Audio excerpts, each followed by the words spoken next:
मनुष्य जैसे कर्म करता है, समय भी उसे उसका वैसा ही फल भी देता है। अगर मनुष्य अच्छे कर्म करता है तो समय उसे फल भी अच्छा ही देता है।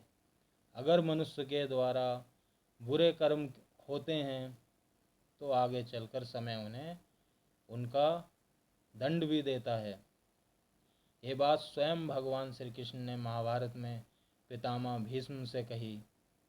जब अर्जुन और पितामह भीष्म के बीच में भीषण युद्ध चल रहा था तो अर्जुन के बाणों से पितामह भीष्म का शरीर छलनी छलनी हो जाता है और वो नीचे गिर जाते हैं, जिस कारण वो उन बाणों की सैया बनाकर उस पर लेट जाते हैं।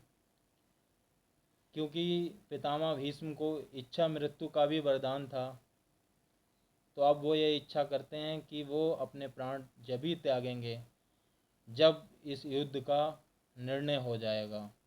वो देखना चाहते हैं कि कैसे भगवान श्री कृष्ण धर्म की अधर्म पर जीत कराएंगे।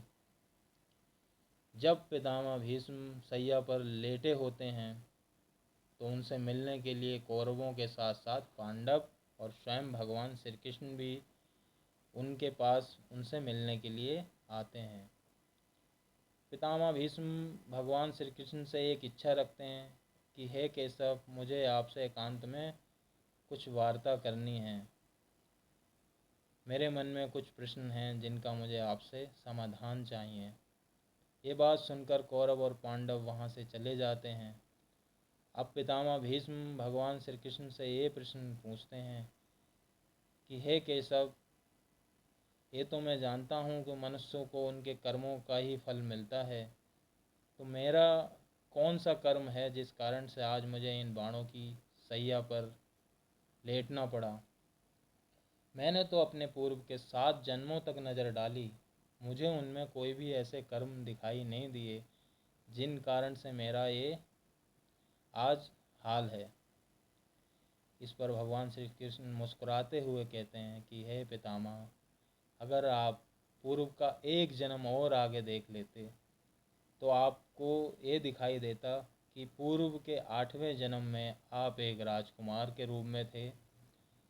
तो आपको एक सर्प जो कि अधमरा था वो रास्ते में दिखाई देता है। आप उस पर दया करते हैं कि कहीं यह किसी रथ के पहिया के नीचे ना आ जाए जिससे उसकी मृत्यु हो जाए। ये सोचकर आप उसे अपने बाण से हटा देते हैं, लेकिन वो सर्प एक कटीली झाड़ी में जाकर फंस जाता है और तड़प तड़प कर उसकी वहीं मृत्यु हो जाती है। उसी का श्राप आपका पीछा कर रहा था जो आज इस स्थिति में आप हैं। इस पर पितामह भीष्म कहते हैं कि आज ही ऐसा क्यों हुआ, पूर्व में मुझे इसका फल क्यों नहीं मिला। इस पर भगवान श्री कृष्ण कहते हैं कि पूर्व के जन्म आपके बहुत कर्म आपके बहुत अच्छे थे, जिस कारण से ये अपना प्रभाव नहीं बना पाया। अभी अम्बा का भी श्राप आपको लगा, जिस कारण से आज आपकी ये स्थिति है। धन्यवाद दोस्तों।